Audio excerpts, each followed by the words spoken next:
ये दोनों स्नेक सोच रहे होते हैं हम ऐसे नहीं जा सकते, नहीं तो हमारे मास्टर तो हमें मार डालेंगे, और फिर प्लानिंग बनाते हैं कि हम लायन क्लैन के मेंबर्स को किडनैप करेंगे और वो भी उस फीमेल को। इधर ये विच डॉक्टर सोच रही होती है मैंने तो इन्फॉर्मेशन अपने क्लैन में भिजवा दी थी, तो वो लोग अभी तक मुझे लेने क्यों नहीं आए। तभी बाहर से क्लेमेंटिनो उसे बाहर लाने के लिए बोलता है गार्ड से। वो तो खुश हो जाती है कि मेरे क्लैन वाले लगता है मुझे लेने के लिए आ गए। वो बाहर आती है तो क्लेमेंटिनो उसे रियल नेम से बुलाता है। वो तो कहती है तुम्हें मेरा वो नाम कैसे पता चला, मेरे क्लैन के लोग आ गए ना। वो कहता है हाँ आए थे, लेकिन मैंने उसे भेज दिया। बस कहता है मैंने उसे मारा भी। वो तो कहती है तुम्हें क्या डर नहीं लग रहा है कि क्लैन के बीच में लड़ाई हो जाएगी। वो कहता है नहीं तो। और क्लेमेंटिनो कहता है मत करो, तुम्हें तो सिर्फ बिस्ट गॉड के सामने सेक्रीफाइस ही किया जाएगा। मुझे डॉक्टर कहती है मेरा इतना मेहनत करने के बाद भी कुछ भी नहीं हुआ। क्लेमेंटिनो तो उससे पूछता है बता दो हमें कि तुमने कैसे मैसेज पहुंचाया। वो तो कहती है मैं मर जाऊंगी लेकिन बताऊंगी नहीं। अमोस कहता है मैं अभी से बताता हूँ। जेन कहती है रुक जा मैं देखती हूँ। जेन तो उसके पास आकर कहती है हम इसके लिए नहीं आए हैं कि तुम्हें पता कर सके कि तुमने कैसे मैसेज भिजवाया है, हम तो बस ये जानने आए हैं कि तुम अपनी गलती पता कर लो। और उसे बताती है तुम्हारे क्लैन के बारे में हमें तो सारे सीक्रेट पता है। और उसे कहती है तुम्हारे क्लैन में 10,000 लोग हैं ना। वो कहती है ये तो सबको पता है। फिर वो कहती है अच्छा बूढ़े और बच्चों और लेडीज़ को मिलाकर 2,000 लोग हैं, और भी सारी डिटेल्स बता देती है। वो तो शौक हो जाती है। उसके बाद जेन ये भी बता देती है कि तुमने मैसेज तुम्हारे स्नेक से भिजवाया था है ना। वो तो और ज़्यादा शौक हो जाती है, कहती है तुम्हें कुछ पता कैसे है। जेन तो सोचती है मेरी ट्रिक काम कर गया। और क्लेमेंटिनो वो सोचते हैं कि जेन कितनी ज़्यादा स्मार्ट है, उसने डिटेल का यूज़ करके कितना अच्छे से सब कुछ पता लगाया है। वो विच डॉक्टर तो मान लेती है कि हाँ मैंने ही भेजा था।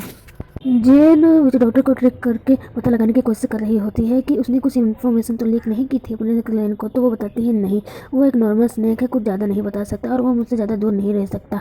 तो इन लोगों को तो पता चल जाता है कि इसने कुछ भी लीक नहीं किया है। और विच डॉक्टर तो ये भी समझ जाती है कि ये लोग को कुछ भी नहीं पता है, ये सिर्फ मुझे धोखा दे रहे थे, बेवकूफ़ बना रहे थे। और वो तो गुस्सा हो जाती है कि लेकिन तुम्हें हमारे क्लैन के बारे में कैसे पता चला। तो वो बताते हैं कि तुम्हारे ही क्लैन के मेंबर्स ने बोला है। विच डॉक्टर कहते हैं तुमने उन्हें भी बेवकूफ़ बना लिया और बहुत बुरे बुरे कर्ज देने लगती है कि तुम बहुत ज़्यादा पेनफुल डेथ दूंगी मैं तुम्हें। क्लेमेंटिनो तो कहता है मैं तुम्हें पेनफुल डेथ दूंगा और उसे ले जाने के लिए कह देता है गुफा में। और कहता है इसकी आंखें बंद करके रखना कि किसी को मैनिपुलेट ना कर पाए। वो तो जाते हुए गुस्से में अपना स्नेक उसके पास छोड़ देती है। गुस्से में कहती है अब तुम मरोगी। सब कुछ इतनी ज़्यादा अचानक हुआ कि वो दोनों रोक भी नहीं पाते।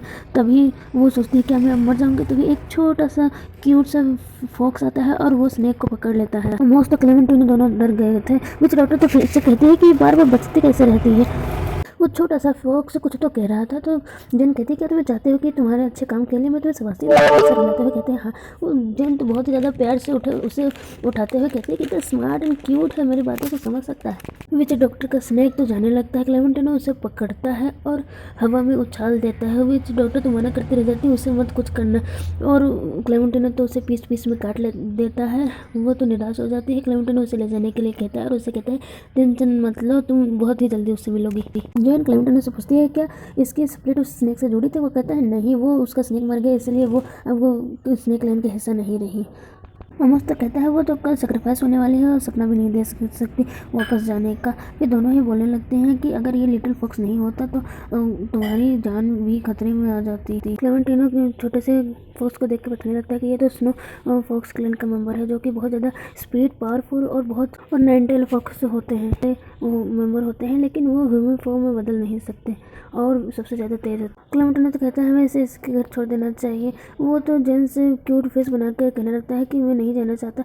और जेन तो उससे कहती है कि देखो ये नहीं जाना सकता, हम अपने पास इसे रख सकते हैं। तो अमोस उससे कहता है कि मैं रख लेता हूँ अपने पास। तो वो तो उसको पंजे मारने लगता है।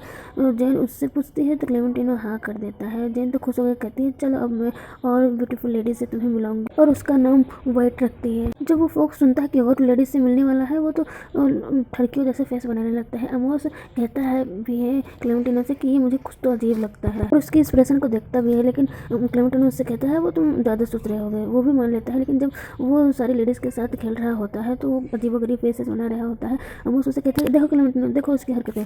लेकिन जब क्लेमेंटिनो देखता है तो वो नॉर्मल फेसेस बना लेता है। क्लेमेंटिनो कहता है तुम सिंगल हो ना इसीलिए ज़्यादा सोच रहे हो, जाओ अपने काम पर ध्यान दो, वो ठीक हो जाओगे। वो फिर से एक्सप्रेशन बनाता है कि तुम पर कोई बिलीव नहीं करेगा। अमोस फिर से उसे दिखाने की कोशिश करता है लेकिन वो फिर से नॉर्मल फेसेस बना लेता है। वो अमोस तो चिल्लाने लगता है तो मेरे पर बिलीव को नहीं कर रही कि वो लस्टफुल है। क्लेमेंटिनो सोचता है ये छोटा सा बेबी कैसे हो सकता है और वो सोचता है कि ये ज़्यादा ही सोच रहा होगा। रात में जेन उसे लेके आती है, उससे पूछते हैं कि तुम्हें अच्छा लगा यहाँ पे सबके साथ। वो कहता है हाँ, क्योंकि सभी बातें कर रहे होते तभी वहाँ पर क्लेमेंटिनो आ जाता है और उनसे कहता है चलो सोने चलते हैं। वो कहती है ठीक है, लेकिन तुम सो, मैं तनी थोड़ा सा ऐसे घुमा के लेके आती हूँ। ये अभी सोना नहीं चाहता। जाते हुए तो वो फिर से लस्टफुल फेस बनाता है। क्लेमेंटाइन कहता है अमोस सच कह रहा था। बाहर जाते हुए जेन कहती है कि मैं उसके साथ दोबारा नहीं सो सकती, नहीं तो मैं झेल नहीं पाऊंगी। तो वो उससे कहता है कि तुम मेरे साथ सो जाओ। कहती है तुम मेरे साथ सोने सकते हो? कहते हैं हाँ। कहते ठीक है। छोटा फॉक्स तो जेन से कहता है कि तुम उसे डंप कर दो, मेरे साथ रहो। वो तो उसे कहती है वो मेरा पार्टनर है, मैं उसे डंप नहीं कर सकती। वो तो सो कर जाता है, तुम मेरे साथ क्यों नहीं रहना चाहती है? रोने लगता है। वो कहती है चुप रहो, तुम तो बड़े हो जाओगे तो तुम्हें अच्छी मिलेगी पार्टनर। वो कहते हैं नहीं, मुझे तो सिर्फ तुम ही चाहिए थी। फिर दोनों ही बैठ के स्काई को देख रहे होते हैं, क्योंकि मॉडर्न वर्ल्ड में तो इतना जगह स्पेस बचा नहीं था कि आसमान दिखा सके। इधर दोनों स्नेक को दिखाया जाता है जो कि फीमेल को पकड़ने की प्लानिंग कर रहे होते हैं। वो तो पीछे पीछे आ रहे होते हैं। जैन उससे कहती है अब चलो चलते हैं। वो कहते हैं नहीं, मैं और खेलना चाहता हूँ।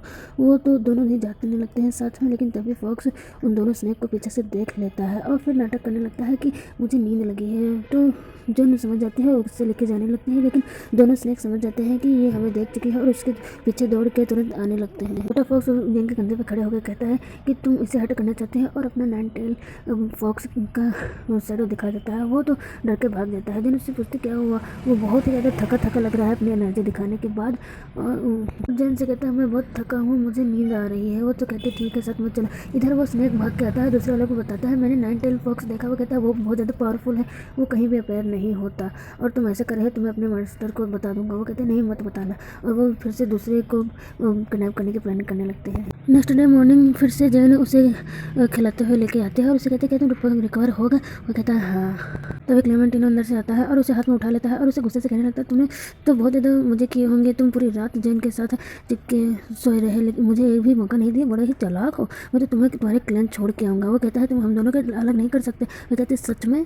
जैन तो उससे छोटे बॉस को लेते हुए कहती है कि मैं जानती हूँ तुम गुस्सा हो कि मैं तुम्हें टाइम नहीं दे पा रही, पर ये हमेशा नहीं रहने वाला। क्लेमेंटिनो तो उसे बताता है ये लास्ट फुल है। वो कहती है नहीं, ये छोटे बेबी को तुम कैसे ऐसे बोल सकते हो, चिंता मत करो, ये हमेशा थोड़ी ना रहेगा, अपने क्लैन वापस चला जाएगा। जब तक नहीं जाता तब तक मैं इसे कंपनी देती हूँ और उसे मना लेती हूँ। वो कहता है ठीक है, और वो जाने लगता है। वो फिर से वही एक्सप्रेशन देने लगता है। वो सोचता है मैं इसका क्या करूँ। नेक्स्ट डे सभी सेरेमनी की तैयारी करने लगते हैं। अमोस अभी तक आया नहीं था, तो यूल कहती है मैं लेके आती हूँ वहीं पर, आप लोग जाइए। वो जाने लगती है और तब वो रास्ते में जाने लगते हैं। अमोस उसे देखता है, वो उसे हाथ दिखाती कि उससे पहले ही स्नेक क्लैन के मेंबर उसे किडनैप कर लेते हैं। और अमोस कहता है मैंने कोई आवाज़ सुनी। वो कहता है नहीं, ऐसे ही आपके कान बज रहे होंगे।